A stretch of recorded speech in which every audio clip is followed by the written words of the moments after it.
Alors, pour appliquer une rotation sur une figure, il faut tout d'abord savoir qu'une rotation vient de rotar, qui veut dire tourner. Donc, la forme doit tourner autour d'un centre de rotation.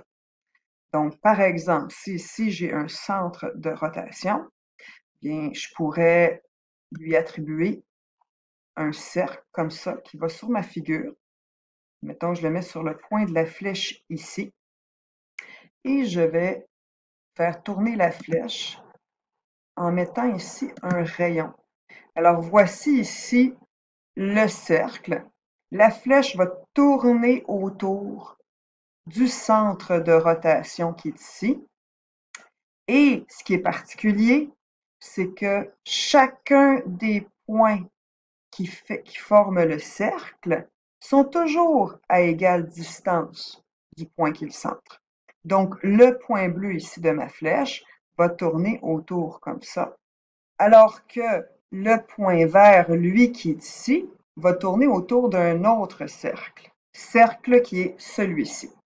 Donc, après avoir appliqué une rotation de 90 degrés, bien, on obtient la flèche qui est rendue là, ici. Donc, qui a tourné autour d'un centre de rotation. Alors, si on rajoute le segment ici, bien, on peut se rendre compte que l'angle, ici, l'angle qui est formé ici, est bien de 90 degrés. On aurait pu utiliser d'autres angles.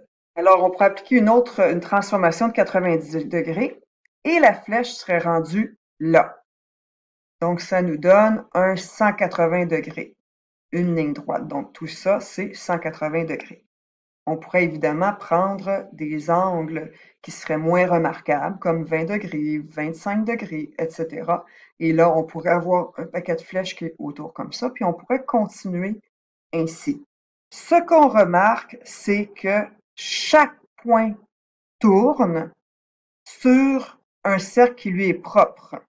Comme on peut voir ici, tous les sommets tournent autour de son propre cercle. Pourquoi? Parce que chaque point est à une certaine distance du centre qui n'est pas nécessairement la même qu'un autre point. Alors que ces deux points ici sont à la même distance, les deux, du centre. Donc, c'est pour ça qu'ils sont sur le même cercle. Si maintenant, on fait abstraction de tous les cercles, donc, on n'a plus de cercle, puis on voudrait faire une rotation de 90 degrés. La rotation de 90 degrés, si c'est positif, ça veut dire que ça va être dans le sens anti-horaire. Donc, si j'ai un segment que je place ici, c'est ce segment-là qui va tourner de 90 degrés dans le sens anti-horaire. Si on allait dans l'autre sens, ce serait un négatif. Ce serait négatif 90. Un des trucs que vous pourriez vous donner, c'est que si vous vous tracez justement le segment en imaginant le cercle, si admettons vous ne pouvez pas le dessiner, mais vous êtes dans un plan cartésien, bien ça ici, ça fait la diagonale d'un rectangle, comme suivant ici. Donc, ce rectangle-là. Donc, le rectangle, on peut dire qu'il tourne, qu'il va tourner, lui, de 90 degrés. Donc, il se retrouvera ici. La diagonale, elle part comme ça ici, donc elle sera évidemment comme ça, notre diagonale. Ça veut dire quoi? On a bien notre 90 degrés comme ça, notre rectangle a bien tourné de 90 degrés, et je sais que le point bleu de ma flèche va se retrouver ici. On peut faire le même principe pour d'autres points, comme par exemple le point vert qui est ici. Donc, on a notre rectangle et notre segment qui serait comme ceci, et tout ça va tourner et se retrouver ici, comme on peut voir ici. Et là, on peut extrapoler le reste de la flèche. Donc, on aurait à ce moment-là le point vert qui serait rendu là. Ce segment-là ici, c'est le même que celui-là ici. On peut faire le même principe pour les autres. Si on applique le même principe pour les autres points, comme par exemple celui-ci, comme ça ici, On sait que ça va faire 90 degrés aussi. Donc, on peut imaginer notre rectangle qui est ici un carré, qui va tourner et se retrouver ici. Donc, cette ligne-là va se retrouver comme ceci. Donc, cette ligne-là va se retrouver comme ceci. Et on voit encore notre 90 degrés.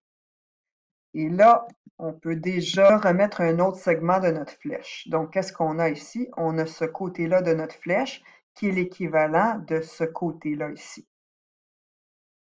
Si on poursuit, on voit que si je regarde le côté vert qui est ici, l'autre côté se retrouve à 2 cases. Sur le long de la case où il y avait la diagonale ici. Donc, logiquement, il serait comme ça ici, mon côté. Donc, je peux extrapoler que le segment rouge ici va être comme ça ici.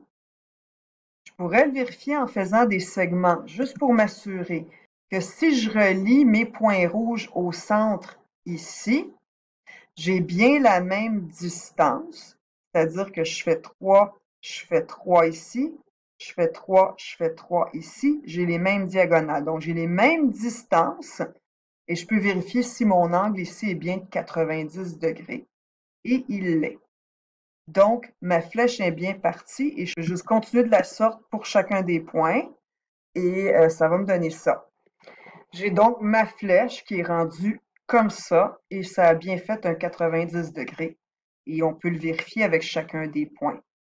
Et si on avait un rapporteur d'angle ou un compas, en fait, on pourrait faire le cercle pour chacun des points et bien vérifier qu'à chaque fois c'est 90 degrés.